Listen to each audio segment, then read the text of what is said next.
Hi hello ನಮಸ್ಕಾರ. ನಾನು ಸುಂದರ್ ರಾಜ್ ಮಾತಾಡ್ತಾ ಇದ್ದೀನಿ. ಇವತ್ತೊಂದು ವಿಶೇಷ ಕಾರ್ಯಕ್ರಮ.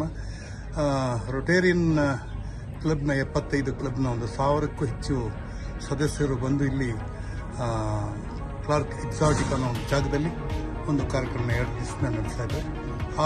ಅದರ ಒಂದು ಭಾಗವಾಗಿ ಇವತ್ತು ನಾನು ಬಂದಿದ್ದೆ. ಈ ಕಾರ್ಯಗಳನ್ನು ನೋಡಿ ನನಗೆ ಅತ್ಯಂತ ರೋಮಾಂಚನವಾಯಿತು. ಯಾಕೆಂದರೆ ನಾವು ಏನಾದರೂ ಮಾಡಿದ್ರೆ ಆ ಥರದ ಕೆಲಸ ಮಾಡಬೇಕು ಅಂತ ಅನ್ನಿಸ್ತು. ಇಲ್ಲಿ ಬಂದ ನಂತರ ಇವಾಗ ನನ್ನ ಹಿಂದೆ ನೀವು ನೋಡ್ತಾ ಇದ್ದೀರಾ, ಚಿಗೂರು ವೆಜ್ ಅಂತ ಹಾಕಿದ್ದಾರೆ.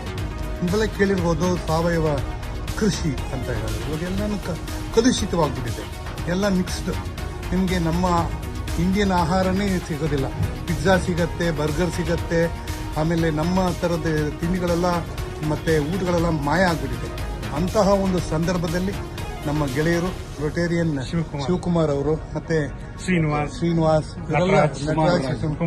ಕುಮಾರ್ ರಾಜ್ ಇವರೆಲ್ಲ ಸೇರಿ ಈ ಸಾವಯವ ಅಂದ್ರೆ ಆರ್ಗ್ಯಾನಿಕ್ ಫುಡ್ ಅನ್ನ ತಯಾರಿಸ್ತಾರೆ.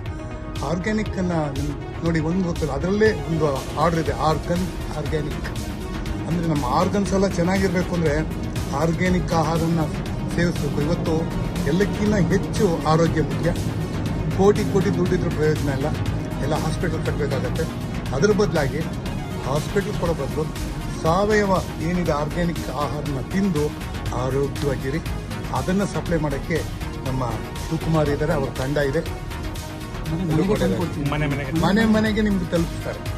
It will be delivered to your own house at your call and they are ready for it. Thank you.